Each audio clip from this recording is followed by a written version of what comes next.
Mīļie draugi, labā ziņa un neliels pārsteigums no manis. Laikā, kad uz pasaules kino ekrāniem ir jau 23. Jamesa Bonda filma Skyfall, un atceroties 50 gadu atpakaļ uzņemto pirmo filmu par Jamesu Bondu, es uzskatu, ka man noteikti ir jāparāda tā, un sāksim ar Dakteri No.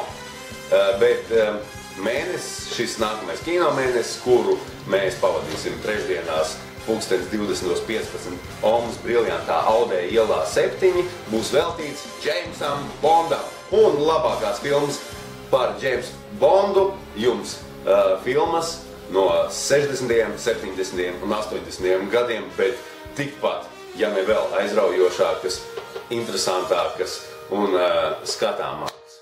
Tiekamies!